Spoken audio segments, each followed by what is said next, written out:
Hello and welcome. You're watching First Stick here on News 9, where we bring to you the morning buzz on Dalal Street. I'm Suyash Maheshwari, and with me in the studio, as always, is Amit Ranjan. And it's a Wednesday morning, and what a week it's turning out for the markets. You know, we are, in fact, at all-time high. In fact, each of the last 3 sessions this week, Nifty has made a record high.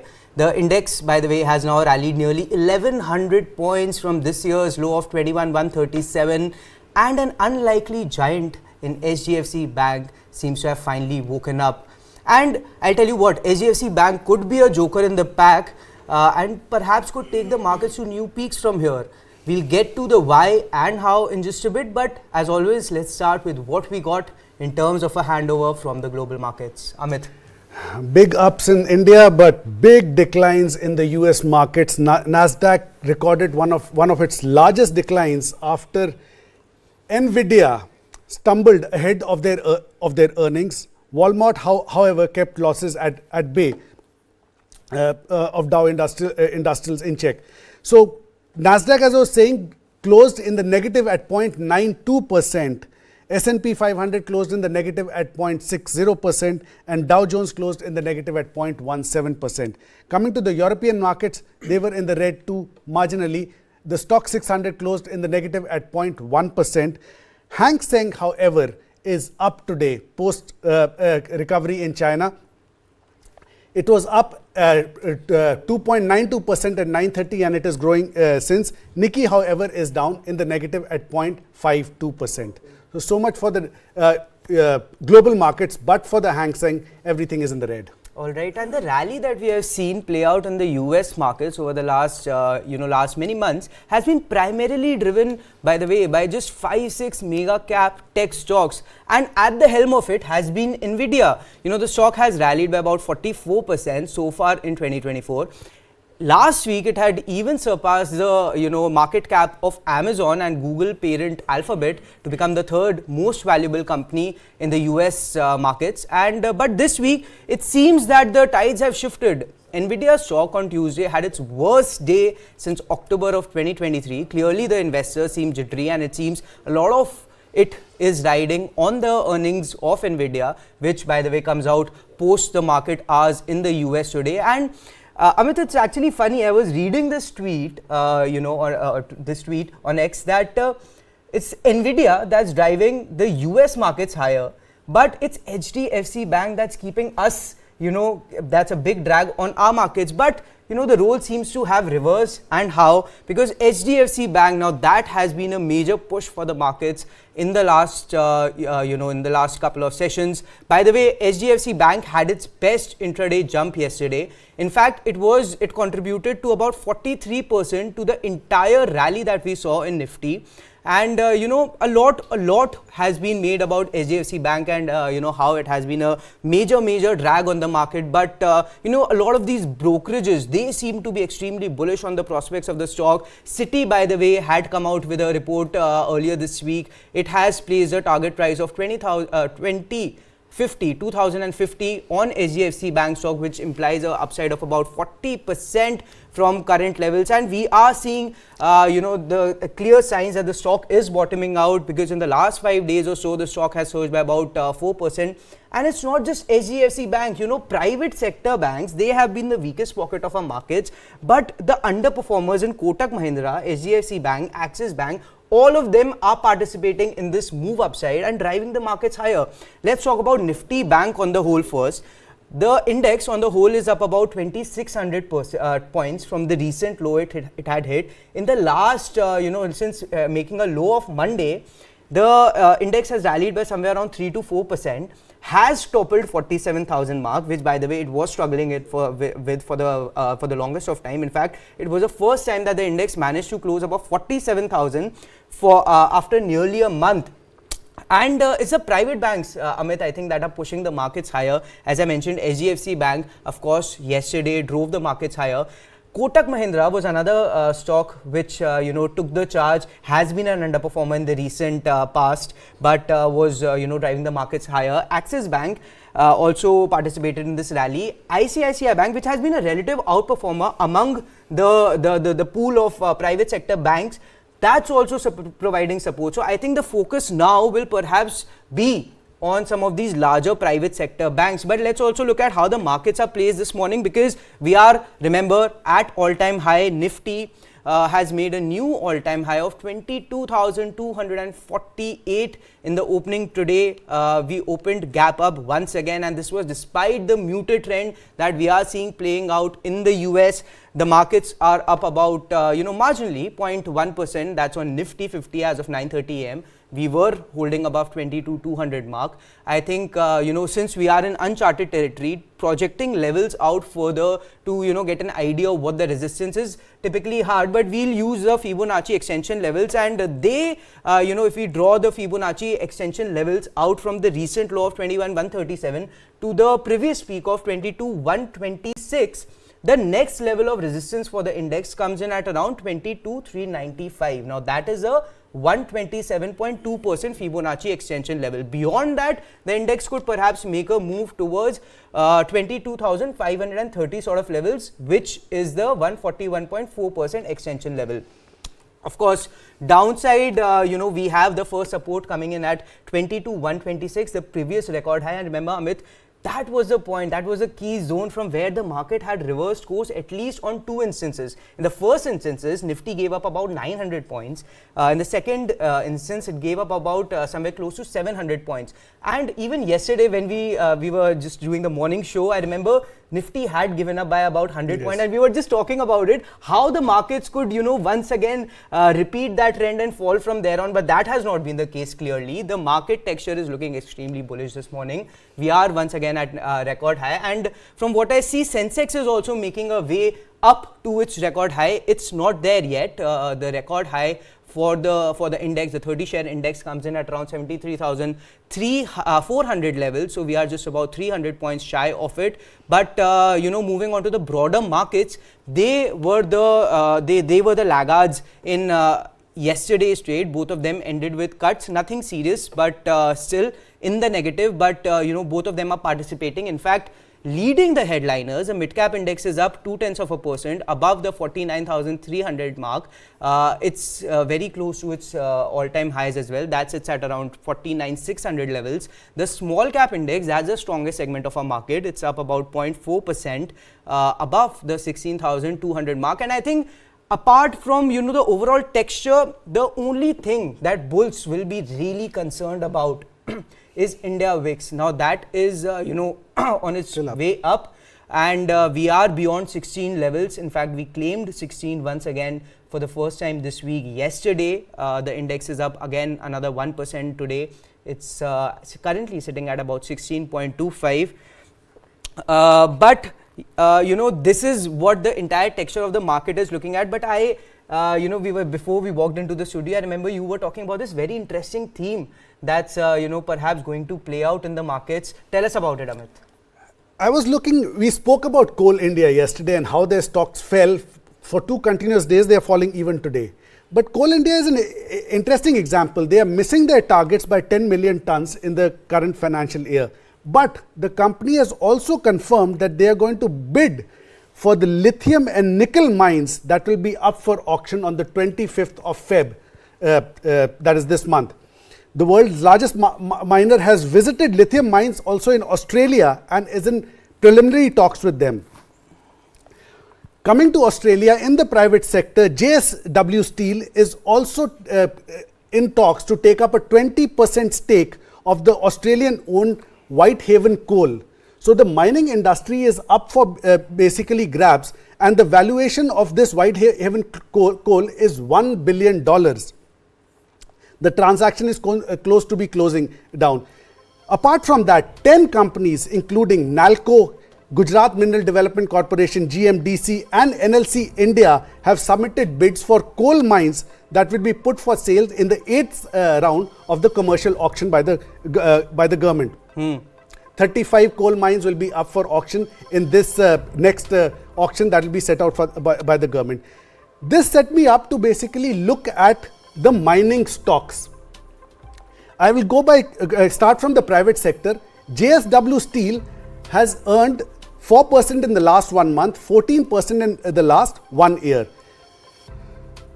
Adani Enterprises, much in the news, 105.91% gains in the last 1 year. Tata Steel, moderate 24% gains in the last 1 year.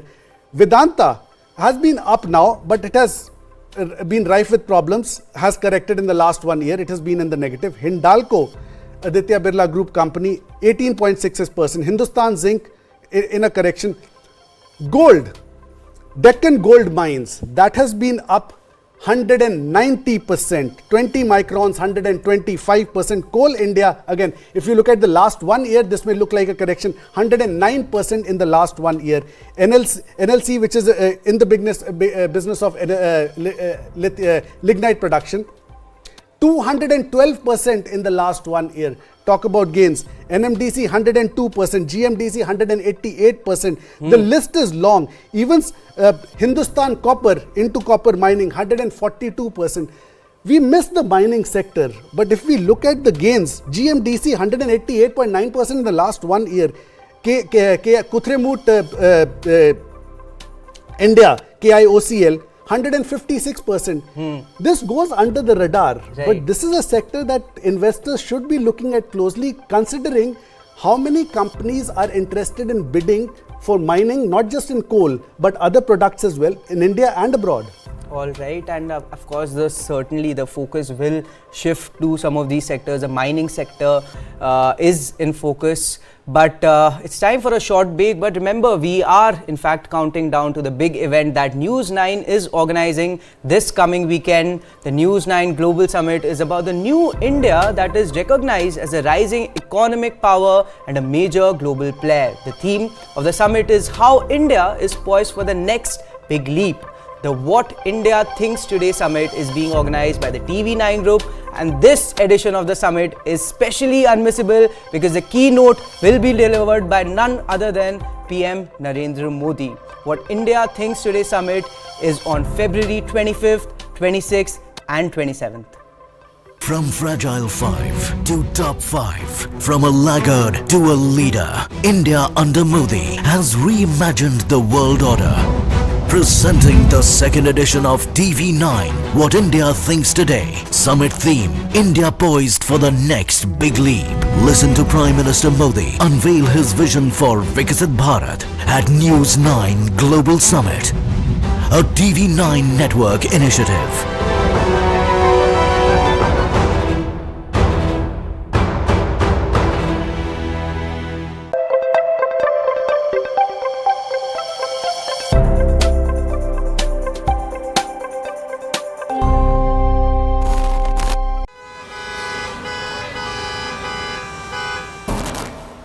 Bangalore traffic is an example of something that has gone wrong with our system.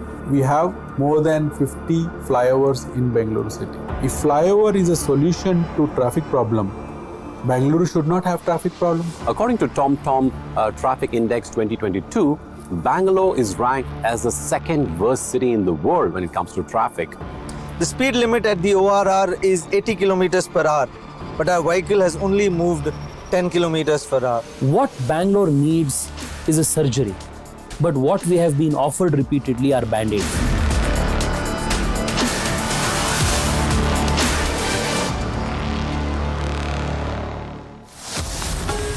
Only on the world's first news OTT.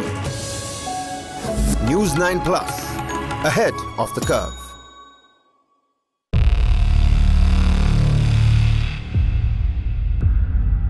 वर्ष 2070 तक Bharat net zero का लक्ष्य हासिल करेगा.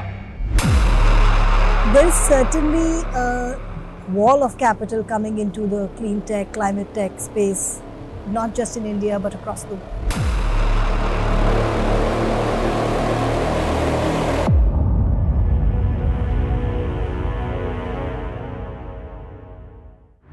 This and more, streaming on world's first news OTT, News 9 Plus. Download now.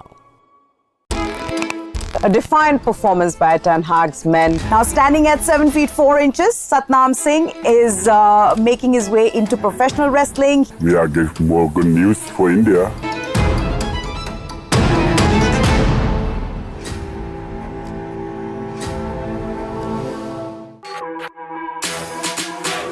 जानना है तो देखिए, समझना है तो सुनिए, सीखना है तो पूछिए, और कमाना है तो खरीदिए। जानकारी, सलाह और निवेश सब एक ही सुपर ऐप पर। पैसे का सवाल है तो जवाब है मनी 9। आजादी पैसे की, अभी डाउनलोड करें। It's probably the best kept secret in India. Family-owned business which has been extremely clinical in their approach. They have not hesitated ever to kill their darlings. Typical to a South Indian business empire, I think they've shunned the limelight almost deliberately.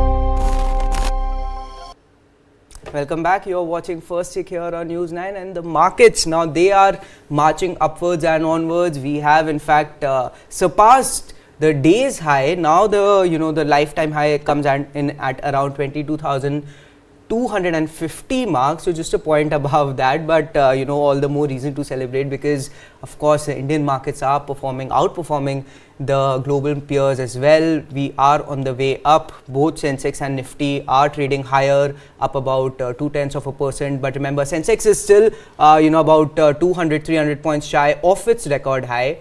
So some scope for it to rally further, and perhaps maybe that could be the level it could take out today. But of course, we are discussing HDFC Bank and we are discussing the banking stocks. Another reason why they will be in focus is because today is the weekly FNO expiry for the Nifty banking contract, and the initial bit of jitterness, after that initial bit of jitterness where the index opened on a flattish note, we are on the way up again for the Nifty bank. Currently we are about 0.5% higher or so, and once again it's providing the strength to the market. But to understand what will be the key factors, and if the private banking story can further push markets into the new territories, let's also bring on board Mr. Kranti Batini of Wealth Mill Securities. Thank you for joining us here on News 9, Kranti. Always a pleasure seeing you. What are you making of markets at this point in time? Because brilliant week for us. We have hit lifetime highs for the third day in a row actually. The banking stocks, they are finally performing. HDFC Bank, that has finally found some support. What's your sense of things, sir? Yeah, good morning, Shreyas. That's the beauty of the classic bull market case, Shreyas. The leadership rotation will happen in a bull market. So whenever the weakness market try to exhibit, the classic case with bull market, what happens is the leadership will be taken by the other underperforming sector to make the indices on a higher level or keep the momentum in a positive territory. That's what happens in a bull market. Right now, the specialty of the current bull market is right now, in previous bull markets, what was happening was, it was the FI flows have been coming from a few prominent players, or the show was run by DIS. Right now, it is the DIS and also the retail has been key participants in this bull market, and the speciality for this, especially for this bull market, is the global world is looking on India. They have giving enough attention towards the Indian markets. How the recent the budget is always a internal document, but the majority of the FIs have been following the capex cycle in India, and the classic case how the growth prospects of India. So the focus in the global arena right now is on Indian markets. So that's what keeping the Indian market so buoyant. Last week we discussed when there was a sharp decline in Indian markets. Understanding this liquidity in the market and the positive sentiment in the market, we are pretty much sure we'll see a bounce back.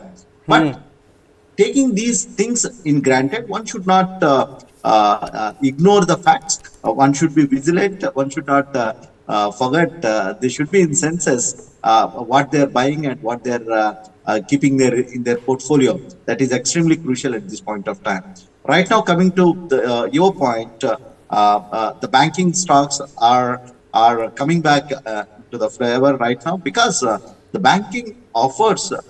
Banking is treated as the epicenter of the growth, center of the growth. So when the economy has to move on, the banking has to be the key participant, and Indian banks offers a strong franchisee of growth in India. So definitely, FII's interest tend to be on banking and financial services on a medium to long-term perspective. Or might be in short term, they might underperform because of the tight monetary policies and all, and the credit growth and all. These are the short-term headwinds. But on a longer-term perspective, definitely the banking and financial services is one of the key sectors to watch in India. Good morning, Mr. Bathini. Another sector, like you talked about, a bounce back, which is looking towards for a bounce back, is the tech sector, tech space in India. That has been under some stress. In the US, Nasdaq saw one of its biggest declines in anticipation of NVIDIA earning reports that are supposed to come in today. My question is it going to rub off in India tech sector as well, or is a bounce back likely in the tech space, which has been under stress for some time? What do you foresee? Currently what the dichotomy in technology sector, Indian IT space is concerned, the mid and small cap ITs are surprisingly outperforming, whereas the bellwether IT companies, the large caps, the big four, have been under the range bound some point of time, and we can see some kind of selective buying, staggered buying also emerging in the large IT companies are concerned. We don't say they are underperforming, but they are consolidating at this point of time. The dichotomy is the large cap IT companies, how the things are going to emerge, how the US economy is going to behave in next couple of quarters. That is extremely crucial. This overhanging is creating some kind of pressure with respect to the large IT stocks in India. It can be TCS, Infosys, and the large cap bellwether IT companies are concerned. Whereas the mid and small cap IT companies, like we can say Persistent Systems, KPIT Technologies, and different types of companies, because of their specific domain they operate and also the specific geography they derive the revenues, the mid and small cap IT companies have been outperformers despite of the broader underperformance in the IT sector. We need to wait and watch with respect to the large cap IT companies are concerned. Next couple of quarters, how the growth prospects in US is taking place. But definitely at the ground level, US economy looks quite strong. But how the movements of Federal Reserve is going to create a tailwind for the IT companies, especially the large cap IT companies, in a medium to long term. All right, and Kranti, speaking of the Federal Reserve, now inflation data, their focus is clearly on inflation, and inflation, both wholesale and retail, came in hotter than expected. Now this perhaps would have some bearing on when Fed will go for that rate cut. What do you think, when is that first rate cut going to come in the US? Right now, everybody crossed fingers, Suyash, everybody waiting for the rate cut. But rate cut is imminent, but the timing is crucial here. But as I mentioned, the US economy exhibiting its strength in terms of the growth prospects are concerned, and the job data and all the macro data that is coming with respect to the US economy is concerned. And the US is heading for an election this year. So the imminent rate cut is there, but the timing is the crucial thing. That's what the market has been anticipating at this point of time. The one interesting fact, Suyash, we need to identify and we need to acknowledge is, okay, when the US economy is buoyant, okay, the Federal Reserve try to control the inflation. When the US economy is in a shaky situation, Federal Reserve is the rescuer. So Fed, we can't fight with the Fed. We need to wait and watch the Fed movements. But rate cut is imminent.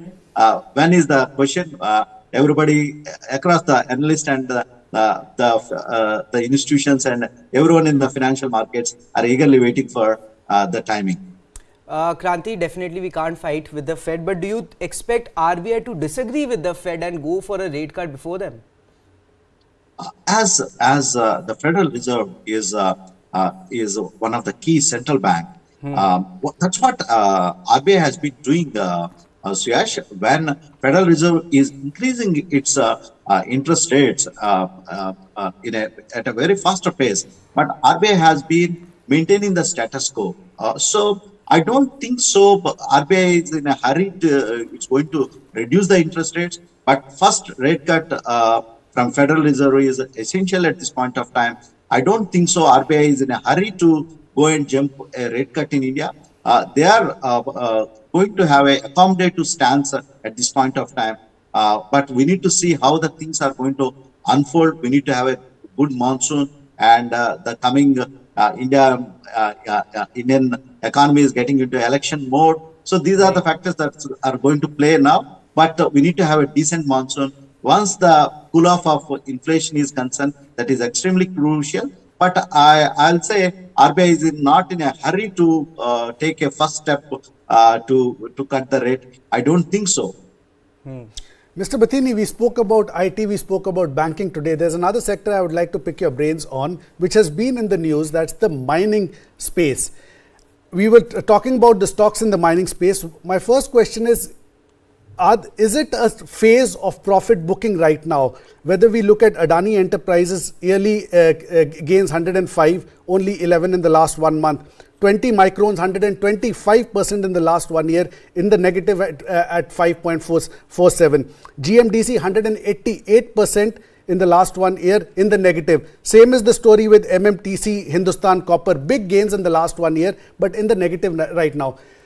Because of the bids in mines by big companies, whether it is JSW or Coal India or NLC or Nalco, is it a time of where investors are booking profits right now? And is it just a blip, or the correction is going to be longer? What do you make of the sector? If we see the mining as a sector, it is always cyclical in nature. Right now, given the kind of the growth prospects and the capex cycle that's taking place, the core sector, the mining, is going to take the benefit, and the government's policy towards the mining sector also helped these stocks to rally. And the stocks have given, majority of the stocks have given fabulous returns in the medium to short term. So if the investor is a long-term investor, definitely they can hold on to this position, because there can be meaningful upside for these stocks. But if at all the investors are taking a trading positions in a medium to short term, definitely they can take back some cash from the table. They can take back at least their capital from the table. But if the investor is pretty much long-term in nature, definitely they can hold on, because of the growth prospects of domestic demand that's going to have in the metal and commodity cycle is concerned, as well as the global growth cycle also going to pick up in the middle of the year. So the mining stocks are going to take benefit from these heightened activity.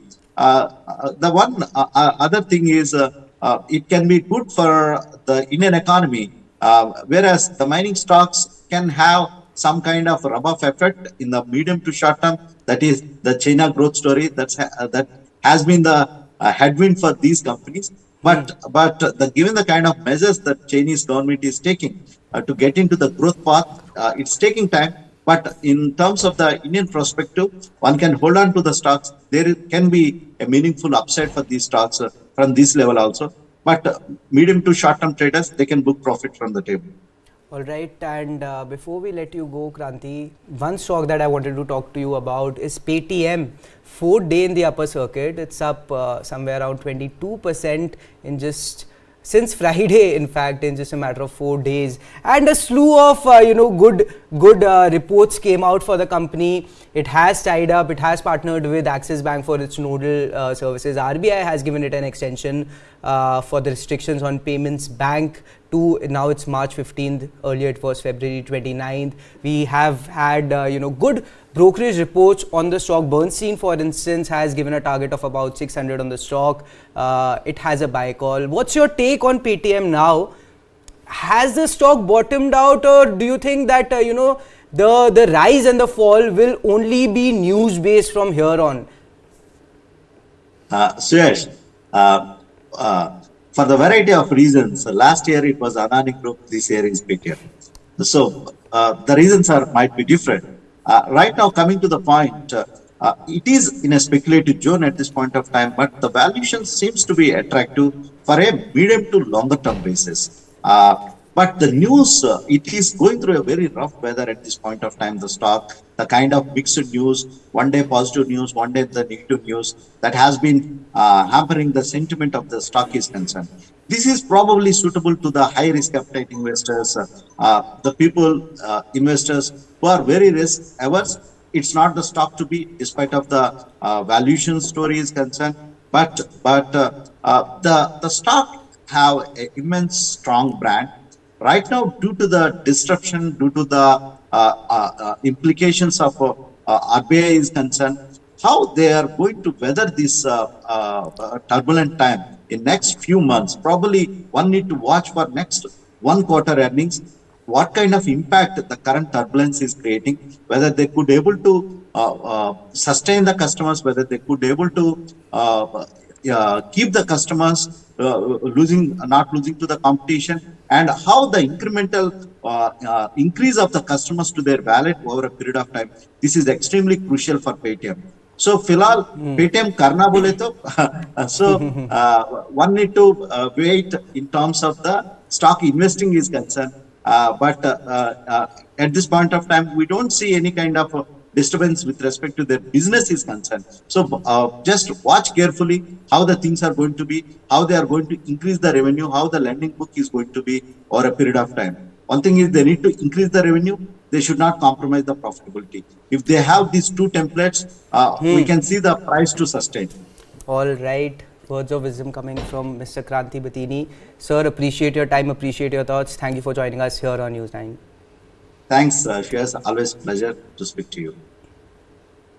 But with that, it's a wrap on this edition of First Take. But remember, we are counting down to the big event that News 9 is organizing this coming weekend. The News 9 Global Summit is about the new India that is recognized as a rising economic power and a major global player. The theme of the summit is how India is poised for the next big leap. The What India Thinks Today Summit is being organized by the TV9 Group, and this edition of the summit is specially unmissable because the keynote will be delivered by none other than Prime Minister Narendra Modi.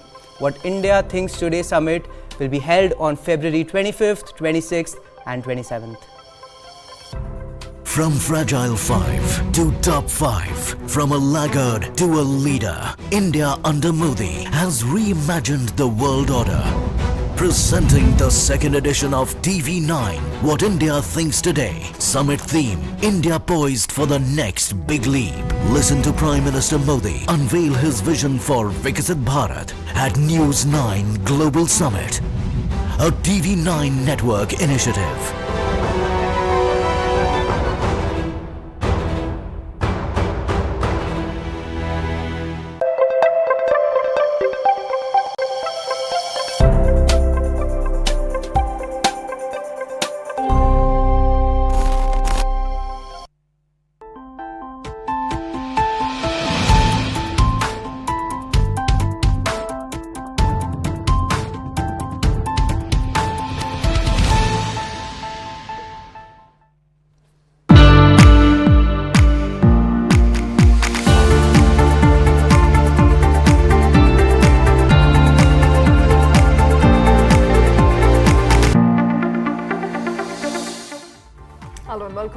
Business Plus. Here are the top stories we are tracking at this hour. Farmers march to Delhi once again a day after snubbing government's offer of a 5-year contract to buy pulses Maize and cotton on MSP. Farmers gear up to move Delhi, demanding legal backing for MSP for all 23 listed cash crops. And Byju's investors call for an extraordinary general meeting to oust Byju Ravindran. Family members from company board deciding vote to be cast on 23rd of February, which is Friday, seeking changes of guard at Byju's. And SEBI finds 2,000 crore rupees missing from Z Entertainment's accounts, amount said to be 10 times higher than investigators' initial estimate. Z Entertainment stocks takes a beating. And first human patient implanted with a brain chip by Neuralink recovers, said to be controlling a mouse using just their thoughts. And we're tracking all of those stories here on Newsline. The top story, of course, comes by the way of farmers who are currently marching to Delhi once again. I'm Shweta Kothari, with me is Krishna Kumar. Krishna, this, of course, continues to be making headlines for a while now.